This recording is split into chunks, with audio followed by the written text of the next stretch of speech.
Hi everyone, welcome back to podcast about life, love and little ones.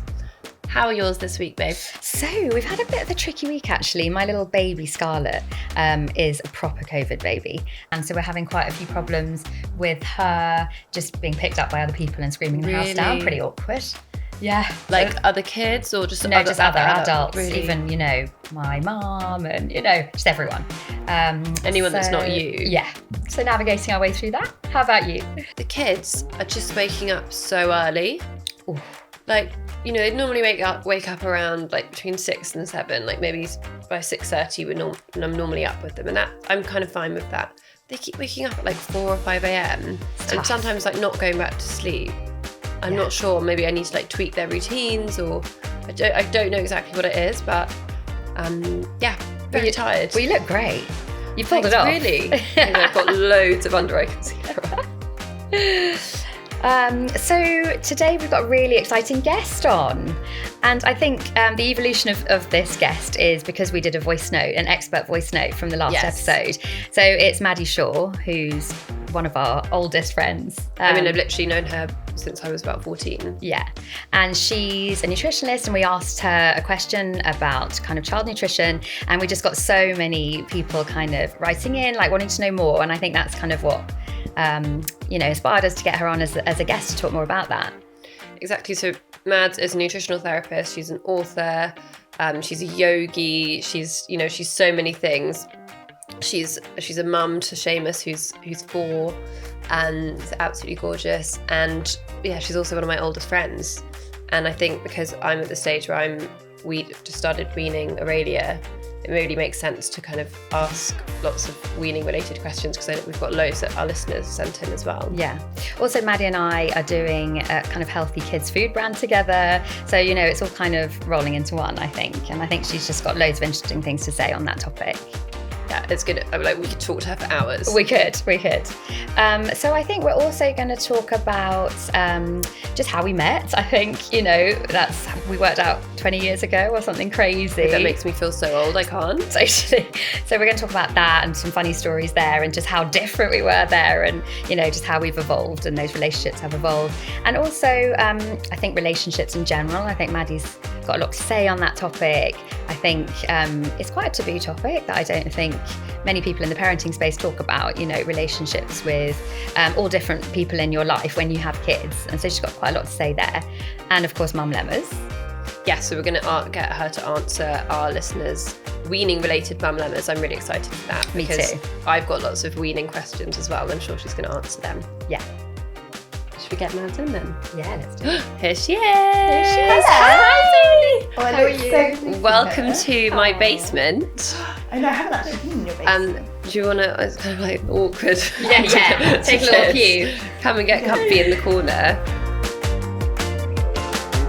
Okay, so let's kick off the episode with a trip down memory lane and how we all know each other, because we've known each other, for almost as long as I can remember. I was trying to work out how long ago. Well, it feels like only yesterday, but I think maybe 15?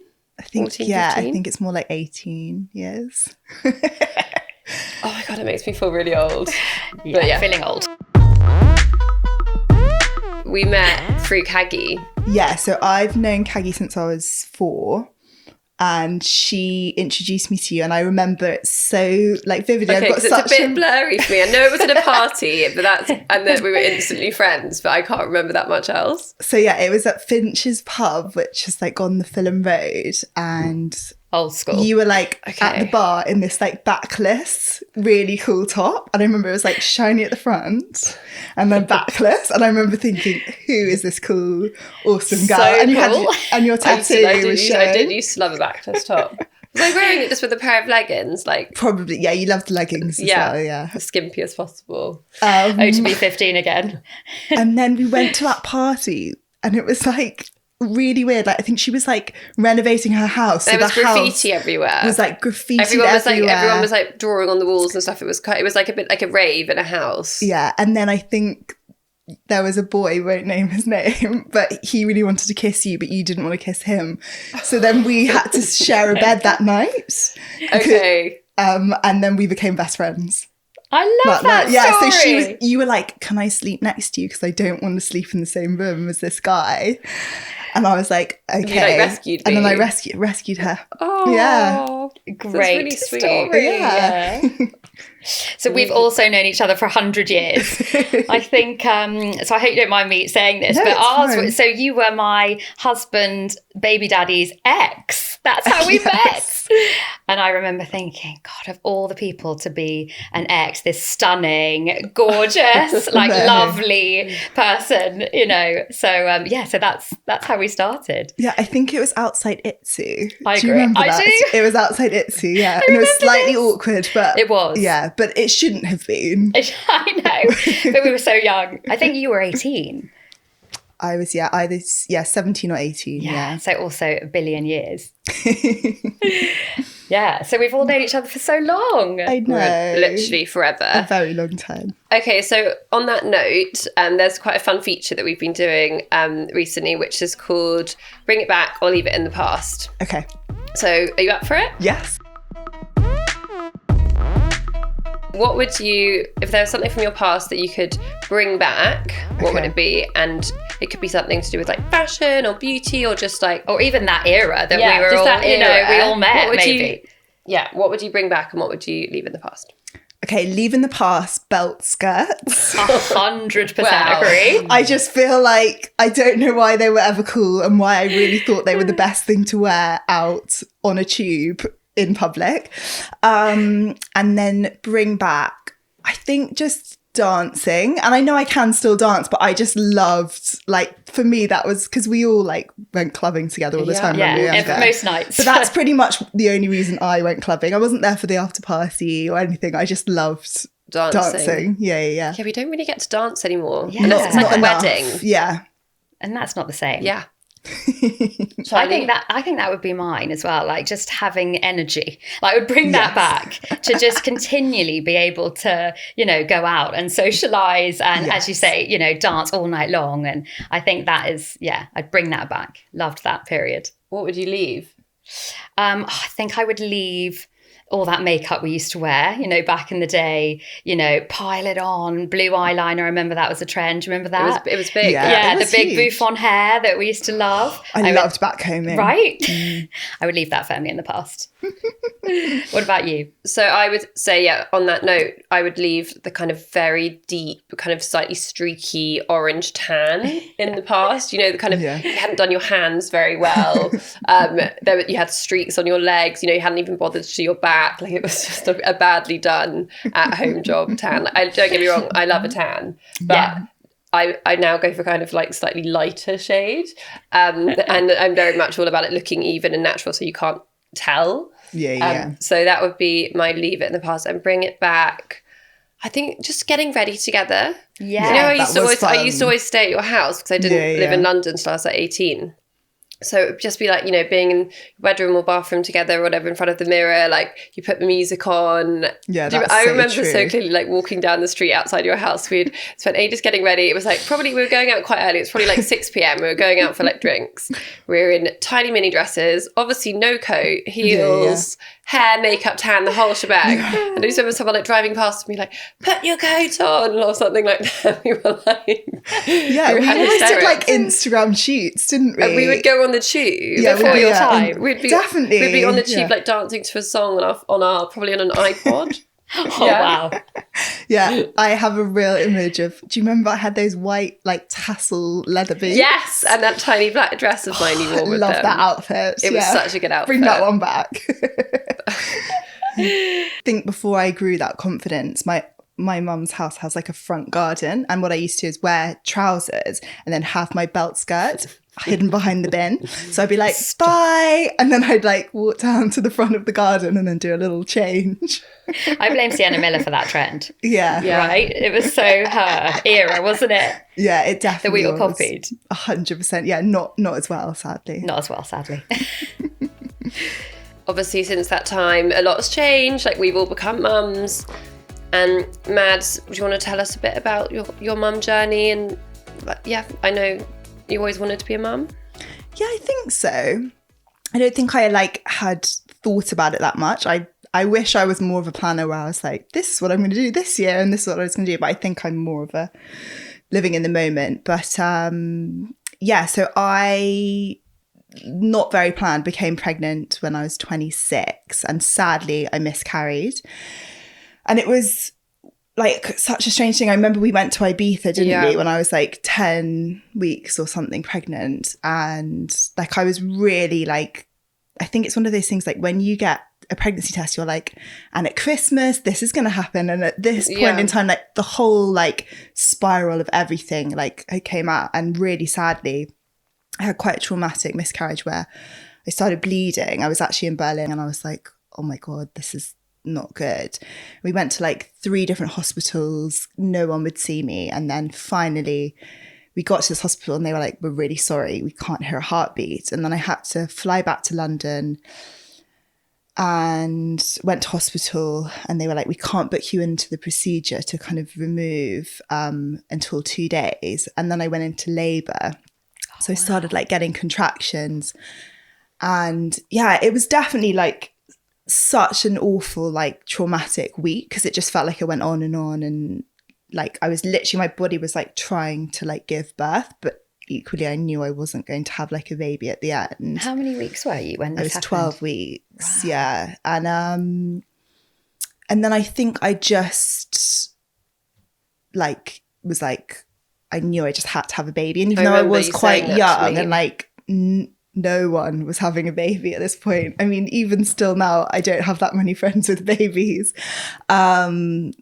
But I was like, I need to have, I think all the hormones were like telling me you have to have a baby. And very luckily I did fall pregnant with my son, like after time of like recovering, and it all went well. And it felt really different, the pregnancy. I was really, really ill. And like in my first pregnancy, I literally had no symptoms. And I know some people do have that, but I think that even though I felt really ill, I was like, yes. Like, even though I was like throwing up, but I was like, this feels like different and it feels like things are like connecting well. And yeah, it was quite rough. I remember actually coming en route in a taxi to see you and like vomiting in the Uber, vomiting like on the... I used to like, because I was training to be a nutritionist at that point, I'd like get to King's Cross where the school was and then I'd like vomit outside King's Cross station and then like all the way to get there. And like one time I was in a restaurant. Yeah, you had it. Yeah, and I like vomited into my lunch and then I didn't know what to do. So I was like, okay, I need to sort this out. I don't want to give this to like the waitress. She has to clean it. So I just picked it up and then I was still vomiting and sorry, this is so rank for anyone. I walked all the way to the loo, like holding it and then like tipped it down the toilet and washed it because I just couldn't give it back to someone. I couldn't be like, here, I'm finished. Luckily it passed and then the rest of my pregnancy was really good. I actually really enjoyed being pregnant. I feel like I liked the kind of bump and yeah, like that kind of feeling. But the first like 16 weeks were quite brutal. And I'm sure like nerve-wracking as well because and I haven't experienced a loss, but I know that Charlie, you have as well. Yeah. And you said, you know, you're anxiety. Just like worrying, is the baby okay? Totally. Yeah. And I think probably every parent has like, even when the baby's born and like as they get older, like there is that, I think that feeling. I definitely know that's something that like I'd never really experienced before. I didn't really fear anything really. I'm not a very fearful or anxious person, but I think that feeling of like a life being in your hand and you being like responsible is quite like amazing, but also quite frightening. I think so we'll have it. We're going to have it forever now. Yeah, I know.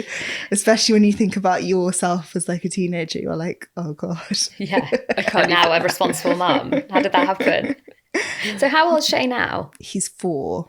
And so how's it like parenting him now? Like, you know, what's he like? And it's good. It's definitely like easier and harder in different ways, and I don't know if you guys relate to that, but like I think easier in the like less demanding of like nappies and nap times and schedules, but more demanding in that like emotions and personalities are evolving, and that's like incredible to watch. And like I truly like pinch myself and think, God, how lucky am I to have you in my life and like everything. But I find, like, for example, he started school and he's not very conformist, and school really is quite a lot to do with conformity, you know, sit on the carpet, I don't know, do this thing, and he's just not interested. He'll be like, cool, I'm gonna go do this. I think Sienna will be like that. Yeah, and like I am not conformist and neither is my partner. We're both very like, we don't conform to kind of what society tells us to do as such, but it's quite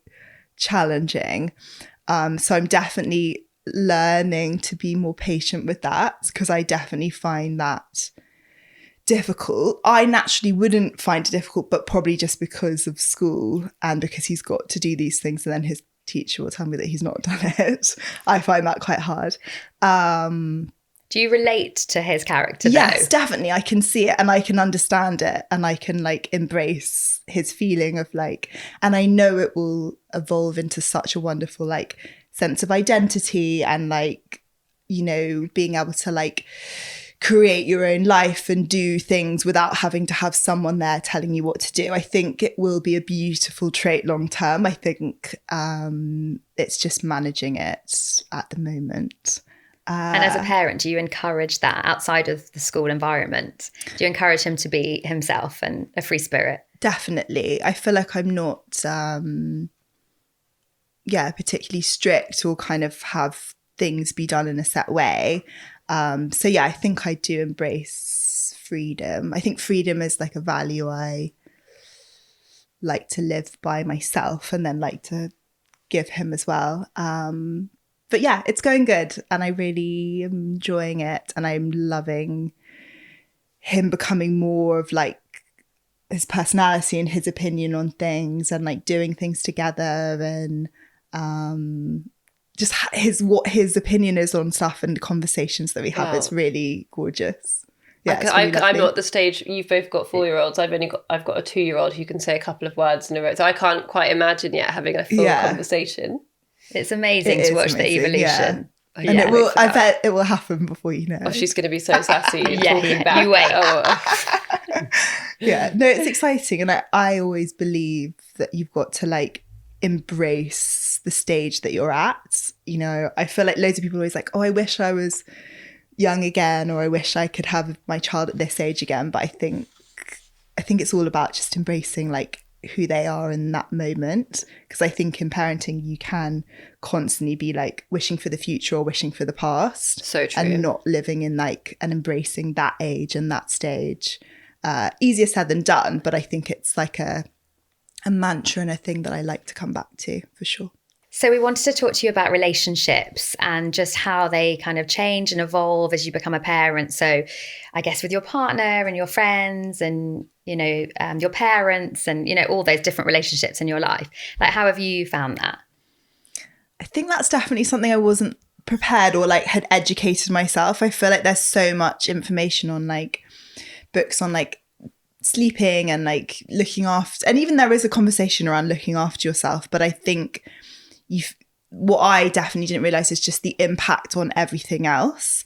I think I definitely found the very beginning quite tricky in that balance of finding what each person's role is, and definitely had quite a lot of resentment of like Kieran being able to sleep through like Seamus crying in the night, and me being like, I don't quite understand how you can not be awake and like on it. And I think lots of people probably like nodding their heads right now being like, yes, and relate to that. But I think finding that dynamic and putting time and effort into that, whether that's like having that, you know, communication or like having those times of like spending time together. I feel like we're in a really good dynamic now, but I think that definitely took me quite a while to figure out. And I think sometimes you're like so focused on like the baby that like you don't actually have a lot of time for all the other things. And that's difficult because you need them and you want to have them, but you also can't sort of give that time. So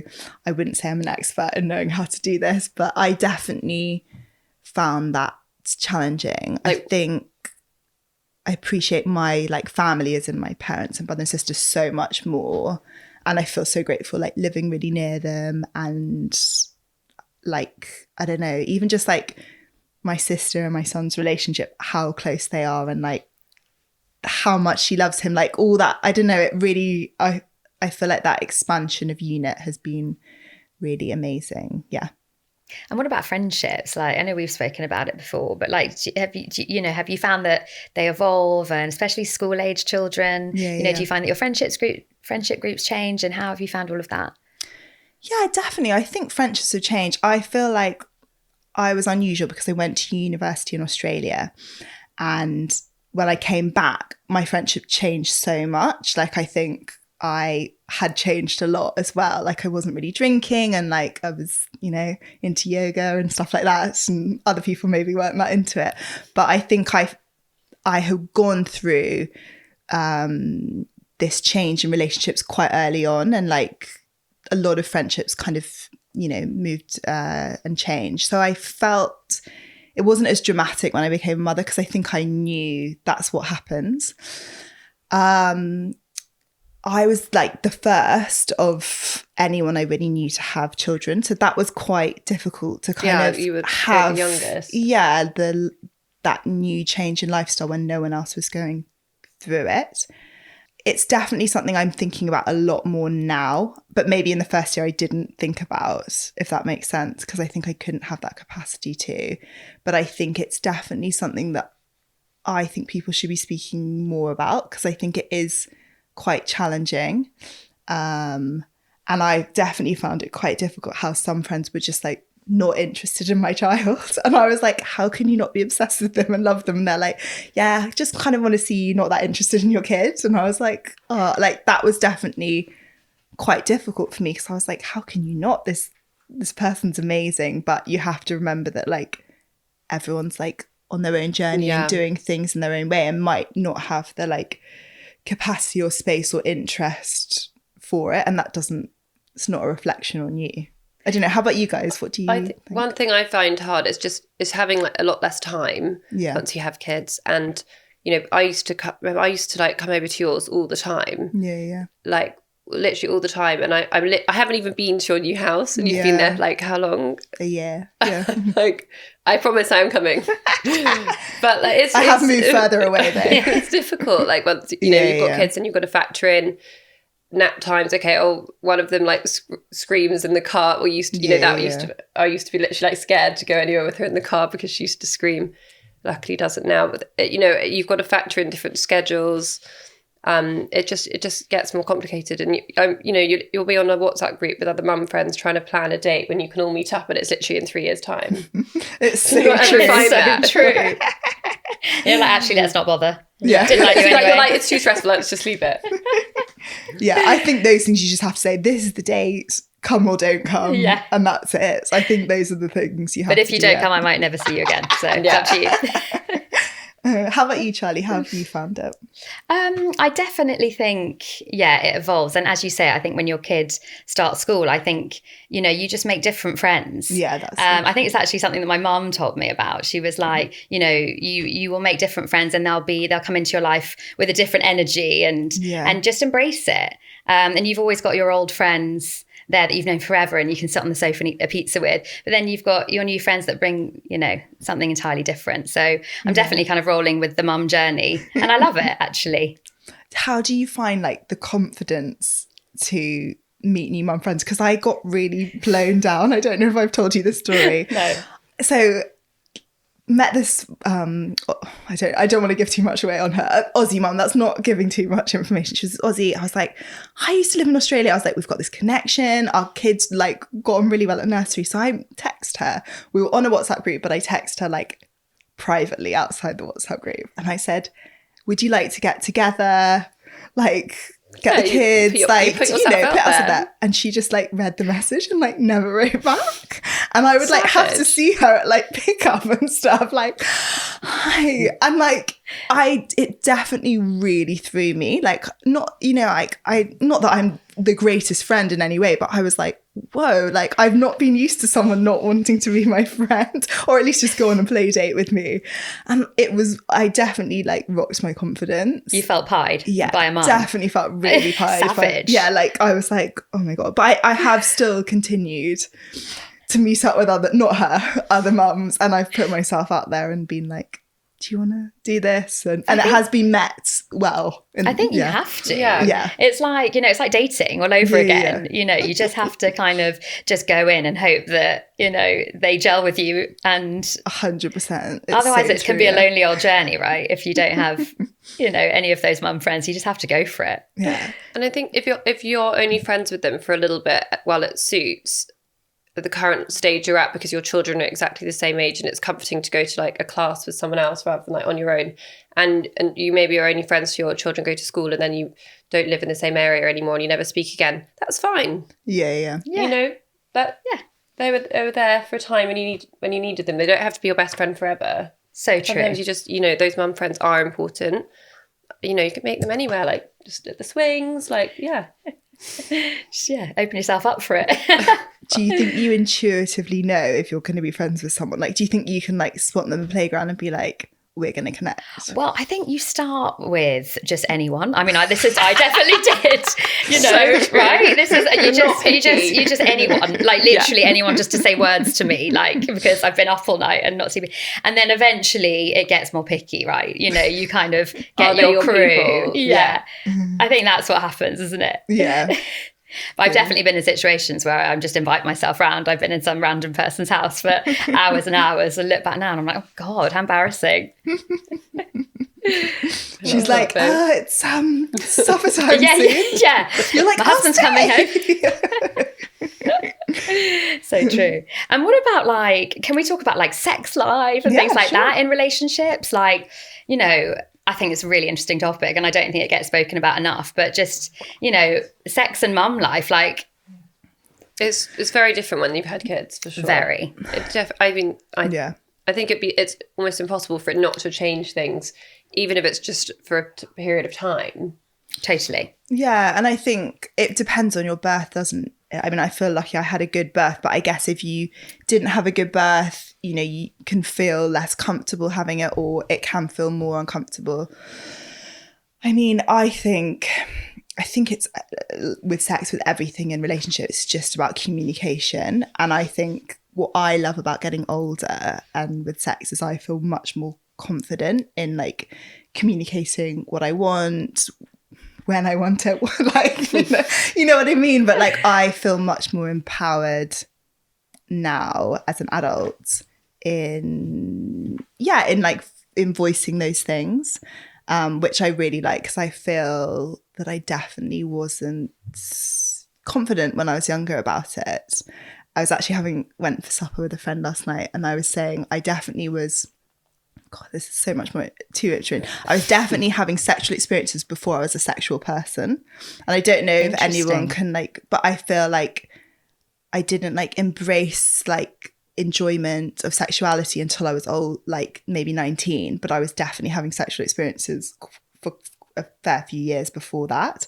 But I was probably just doing it in a performative, all about pleasing the guy way. And I know so many women and friends of mine of our generation can totally relate to that, because I feel like that was the conversation that was going on, and there was less conversation of female pleasure and that kind of side of things. So I feel grateful that the conversation's opened up and that I have become more confident in that way. Do you think that you will talk to your son differently? I think, it's moved on so much. I think their generation will be a very different generation when it comes to sex, boys and girls. Do you think you'll communicate to him in a different way about sex and women and things like that? Definitely. I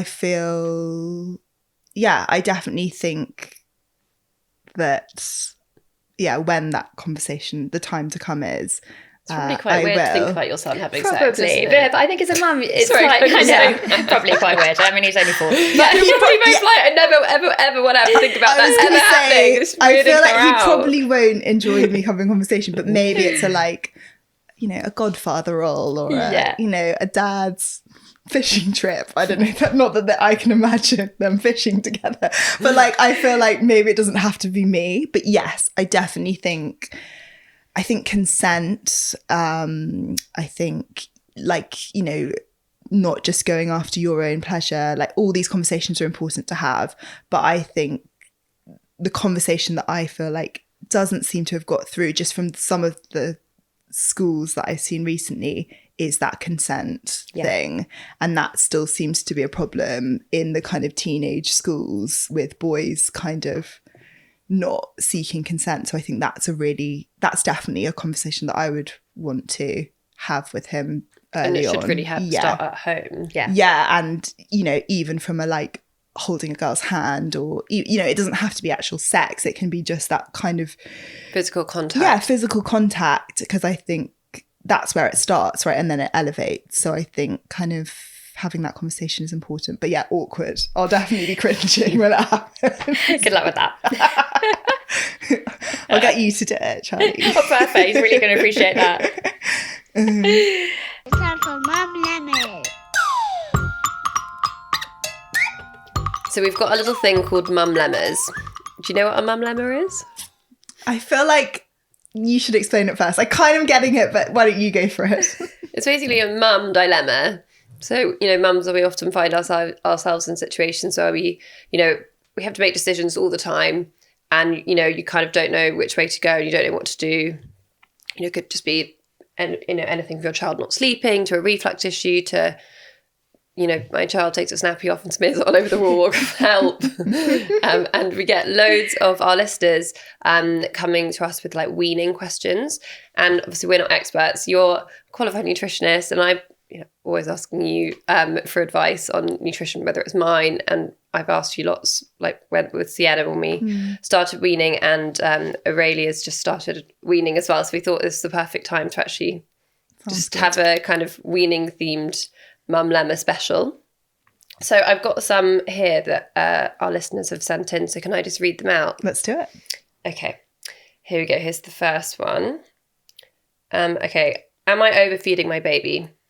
At 10 months, he's eating 3 meals a day, also having 3 bottles of milk. During the night, he's waking up with a lot of trapped wind and seems like he's struggling to digest everything that he's eaten. Which bottle do I cut out next? When is he ready for just food and no milk? And feeling very puzzled over here.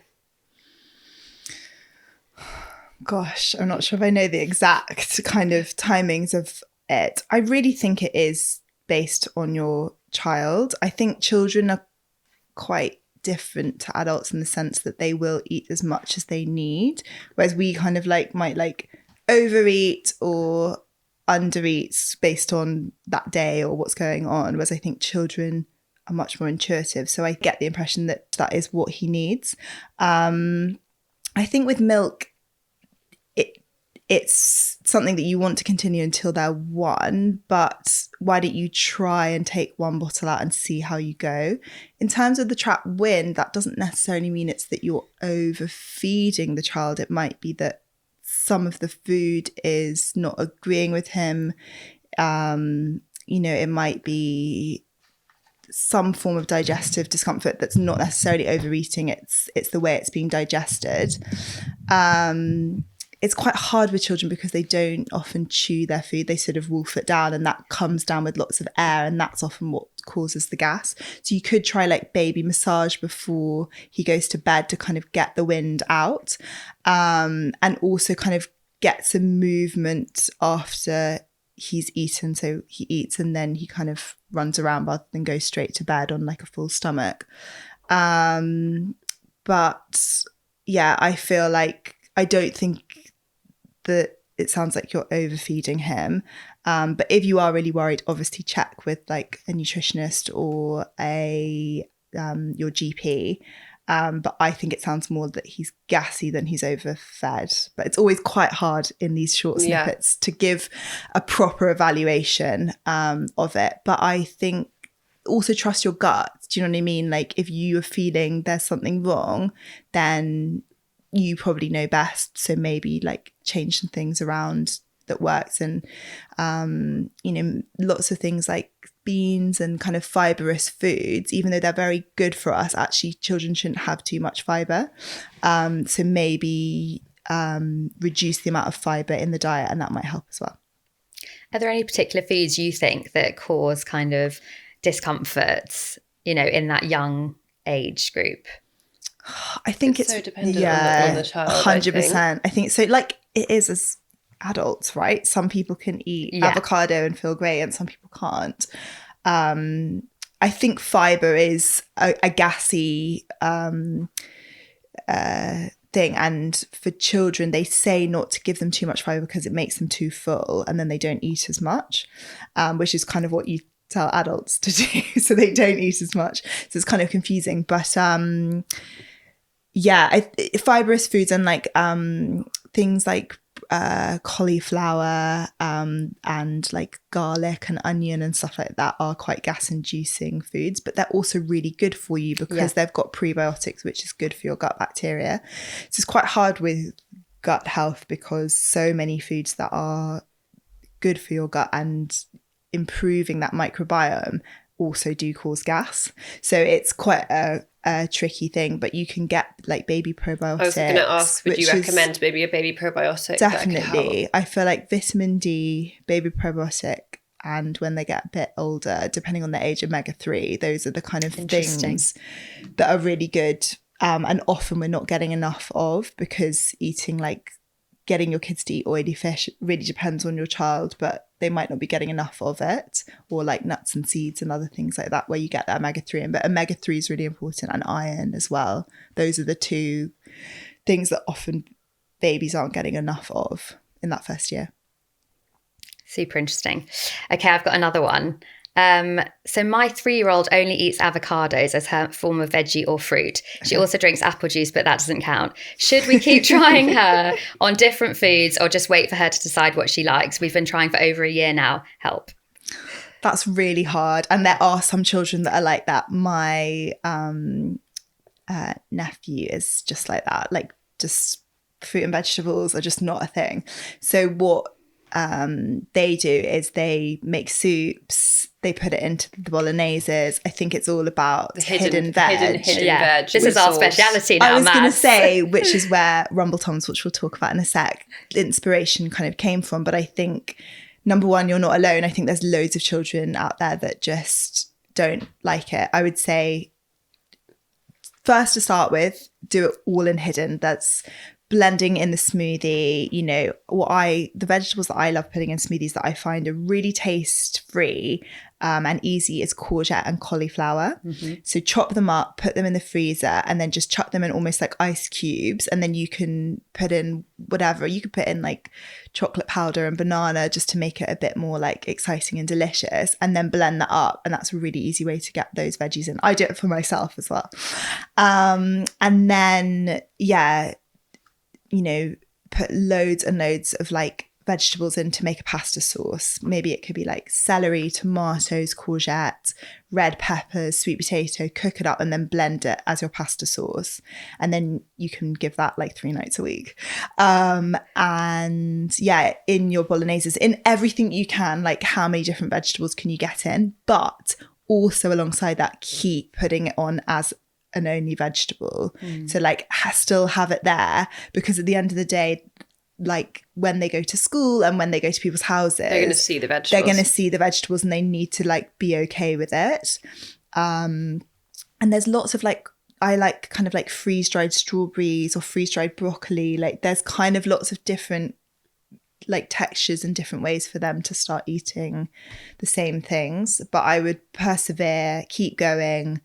I do think it was 3, wasn't it? 3, yeah. 3 is quite a change, I think. And you do get a bit fussier. I think I remember Shay would eat like chia puddings, and now like probably wouldn't be that interested. Although Shay did eat an oyster the other day, so he is quite adventurous. Wow, that is advanced. He is quite an adventurous amazing. eater. But I think keep persevering, because I know that he's gone through fussy times where he's been like, oh, I don't like that anymore. And I'm like, but you ate it yesterday. So I think... Yes, Sienna does that Yeah, too. Perseverance is really important. And I think also remember that you get nutrients from other things. I think we do put a big emphasis on fruit and vegetables, but you do get a lot of nutrition from other things. So keep variety in the areas that your little one is eating as well. And yeah, avocado, it's a great one. So keep going with that one. I know we haven't introduced Aurelia to it yet. I'm going to do it soon though. Aw. Love it. Sienna actually used to love avocado, now won't touch it. It's always the way. She I doesn't think. trust many green things. Like she likes peas and broccoli, but that's good. kind of it. No trust for the rest. No, and she's really suspicious of new things. So, but she'll go through phases where like she'll only eat broccoli and then she won't eat it at all. But she'll like cauliflower. At the moment, she just loves carrots. So I just give her lots of what she likes, and then occasionally try new things. Sometimes they go on the floor. And okay, so we've got one more here that I'm going to read out. One more Mumlemma, because this is kind of relating to the stage I'm at with Aurelia as well. Hi, my little girl has just turned 7 months. We started weaning a few weeks ago. I thought she'd absolutely demolish everything in sight, but she'll only have a very small amount. I don't want to force her to eat, but is this normal? How long should it take for babies to start really enjoying eating or eating a lot more? I think that's really normal. I think actually the beginning stage of weaning is more about play than nutrition. And taste. It's like them just having the first taste, right? Exactly. So yeah, they've got this taste window where you try and get as many different kind of tastes and sweet, sour into them. But it's definitely not about nutrition. The nutrition is still coming from the milk. So I wouldn't worry too much. And I do think some children just like get onto it at 5 months. Some children take a bit longer. So I wouldn't worry about, it's not necessarily about getting, it's not like, about the calories exactly from the food. Exactly. Yeah, exactly. exactly. They're getting it from the milk still. Exactly. So I think embrace that this is about, textures, fun, trying. And it can be, I found it really disheartening when you made something and you were like, oh. Yeah, they don't like it. And they don't like it. And it's like on the floor. Yeah. So I would say like, if that's happening, just make things in really small portions or just buy stuff, buy some packs that, so like it's really easy for you. And if they're only eating a very small amount, then it's fine because you can just put it in the fridge. You can freeze things in ice cube trays and then you just defrost an ice cube and that's like the perfect size. They're just having a tiny bit. Yeah. And you haven't like, or like when you buy those pouches as well, you can open it and just use a little bit of it at a time. 100%. Totally. And I think portion size is an ongoing journey that's quite complicated. Like I think because every child's so different and their 100%. Appetites vary depending on like what stage they're going through. And definitely. And like I don't know if you had this with Orlando, but like, and maybe Sienna's moving into that, but like Shay used to eat so much. Like it would be like in the morning I'd be like 3 bowls of porridge, then en route to nursery we'd buy like one of those like oat bars from Planet Organic, then there'd be 2 breakfasts at nursery, and like then he got home and it'd be like there'd be 4 snacks, and it was like feeding a year machine. of relentless. I was like, I just like, it was so stressful. I was like, never not making I just food. was like always at the stove. And then he just like, I don't know, like the growth spurt stopped and then he just started eating like a normal child. And I would be making these like massive pots of porridge and he'd like eat like, like a small bowl. And I think it really took me so long to adjust because I was so in the habit of like making 3 portions of everything. So I think that like, your 7-month-old is maybe eating this, but like you don't know what's going to happen the next few weeks. Like maybe she'll suddenly be eating loads more. You have to be just like flexible. Yeah, I think one of the biggest lessons of parenting that I'm still learning is control, right? Just being like, this is today and this is going to be like the person you are and like how much you're going to eat and what you want to play with. And that might not be the same tomorrow, but that's okay. And I think that's an ongoing thing, isn't it? That they're like, they are their own human. And I know that sounds so obvious, but like, you can't control them and they are just going to like you live cannot in the control way, the mess. I think going into weaning round 2. Yeah. The first time with Sienna, I remember speaking to you about this, man, so I was so nervous about her choking. Yeah, I know. She only had, was spoon-fed, so I didn't do baby-led. I did spoon-fed purees, very smooth purees, until she was 1. And then very slowly introduced finger foods. Actually, this time, we're just doing first tastes at the moment, but she really seems to want to hold things, like even if it's just like the spoon, she really wants to put everything in her mouth. And I think I'm kind of feeling like offering her the puree version and the finger food version. So for example, like carrot puree and also like a soft carrot finger, carrot stick. at the same time, so she can just hold it and gnaw on it and get used to the texture. And I was too nervous to do that the first time, because I was, even if it was soft, I was convinced she'd choke on it and I wouldn't be able to, you know, cope, and like the worst would happen. And might made me very anxious. But I think I'm just going to go with it this time, and let her experience those textures and things earlier on. And hopefully, I think maybe it'll make her get into it like quicker as well. I think it just feels like a huge responsibility, doesn't it? Yeah. You know, you are there on your own in charge of this little tiny person that doesn't know what they're doing. And, you know, so I think with the choking thing, that's what it felt like for me, just this huge responsibility to make sure that... It's because when they first start eating like solids, even when they're soft, they gag. Yeah. And the gag, now I know the difference between gagging and choking. And the reality is, choking, you actually often wouldn't hear anything. They'd be choking it and you can't hear it, and that's when it's actually really happening. If they're gagging and making a sound, then normally they can breathe fine. But the gagging used to make me so anxious that I just I'd be like literally heart like pounding in my chest. And I think lots of like first time parents must experience that. I'm hoping I didn't pass too much of that on to Sienna, because she's quite a fussy eater. She won't be eating soup till she's 18. She will be eating soup. Well, at one point I thought literally she was going to be on purees forever, but now, you know, she's really independent and only wants to feed herself. Nice. But I think I'm going to do it slightly differently this time and do a bit of a mixture with a bit more baby led from earlier on. Right. And embrace that, yes, more mess will happen, because there's already mess going on and I've got used to that. I think I can handle it. Yeah, you got this. I've definitely had the experience of Orlando would eat literally everything and anything when he was a baby. So, you know, they would eat like whatever you could, whatever you put in front of them. Whatever you put in front of them. So you could put like spirulina and stuff. And as you say, like chia seeds and quinoa, and, you know, they would literally eat everything and love it. Beetroot. And I think for me, there was a definite transition when he started hanging out with other kids, where suddenly all they want is pizza and chips. You know, that's, I think, especially when they start school. Pasta, like bolognese, like... pasta. And kids, I think it's a really interesting thing that you say about just like trying to hide stuff in the dishes and make sure that they're still getting nutrition whilst also, you know, essentially looking like they're eating pizza and chips. You know, I think that's a great hack.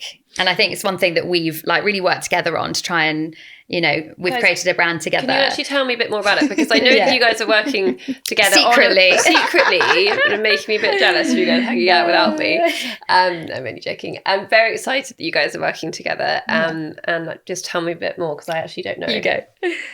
So, well, it's Charlie's baby. I'm coming in with for the glory. So the company's called Rumble Tums. And I think the reason why Charlie and I came together was there's just so many moments where you get home at about 5 o'clock. You might have picked them up from school or come back from the playground, and you're like, okay, I need dinner, but I need it now. And they're like, I'm hungry. And you just end up making same old pasta over again, or heating up like a frozen pizza. There's nothing wrong with that. But I think what we wanted to do is to look after busy parents and create healthy, organic, freshly made and frozen meals that parents can just whack in the microwave, whack in the oven for those moments when you just need a meal now. And I think what kind of sets us apart from other people doing the space is that we've kind of taken kids' classics and then put little healthy spins on them. So we're doing things like fish pie, goujons, lasagnas, toad in the holes, you know, like really kind of classic food, but we've got like at least 3 portions of veg into them. Can you do it for me as well? Yeah, I mean, I need this in my life. I'm like, literally, when's it going to be here? Because I actually need it. But I think, you know, what Maddy's done, creating all the food, is amazing. Like taking all that stress away about even having to think about nutrition. I think you've obviously come at it with a nutritionist brain. So, you know, it's like grating all the, you know, courgette and red pepper and mushrooms and like making it really vegetable rich, which, you know, it's quite hard to do, you know, especially as working mums. It's grated in. Yeah, it's hidden. Not like, because you know how fussy toddlers can be. They see like a chunk of tomato and they're like, what's that? And they like pick it out and then demand for you to pick out all of the other bits of tomato. But if it's grated in, you can't tell. Yeah, with no herbs. We learned that along the way, we didn't we? I was like, piling it. I was like, herbs, sage, oregano, and the kids were like, bleh. We did a trial and the kids were like, oh, we don't like this. Really? Yeah, take out all the I was green trying bits. to make it really gourmet, and the kids were like, nah. So we took out all the That's so herbs. Yeah, interesting. isn't it? Yeah. But that's the life of a 3-4-year-old thing. Yeah, 100%. It's so true. No, I can't wait for it to be in my freezer Me ASAP, too. because it's just, even though like I actually cook for a living and I really like cooking, like there are just so many nights where I'm like, I can't be bothered, or like and that kind of relentlessness of like, I'm hungry and I need it now, and you're a bit like, because even like, for example, the veggie rich pasta sauce that goes in a lot, we've got it in the gnocchi, we've got it in quite a few of the pasta dishes. To make that, it's like an hour. It is. And then I've seen you and make then it. yeah, and then you've seen me make it loads of times. And then that's just making the sauce. So like all these things, like to make a lasagna, to make a fish pie, they take a long time, and that's why often you're not making these dishes, but we know that kids love them and devour them, and we wanted to bring healthy food to kids that they will enjoy. They will, like, even if you're a fussy eater, you will be like, I like this, it's blended in, I can't see it. And we've got a huge range and variety of different like things for kids When's to it choose coming from. out? I think in like a month now, so pretty soon. So hopefully it's a solution to help sounds parents. I great. mean, Yeah. I definitely need it. Me My too. freezer needs it. My love, thank you so Thank much. you. You're amazing. It's been so nice. Thank you so much. I promise I'm coming to your house. Well, that was fun. That was fun. Thank you everyone for listening. So until next time, guys, good luck with your life, love, and your little ones. If you have any mumlemmas that you want us to look into for you, please remember to email us at mm@basementchats.com or DM us at basementchats. Please remember, as always, these are our totally raw, authentic, honest thoughts. We're definitely not experts, we're not doctors, so if you are worried or concerned about anything, please contact a professional or your GP. Thank you to our lovely producer, Laura Gallup of Feast Collective, and also to Basement Chats for creating this space. And please follow the show on your podcast app and leave us a review.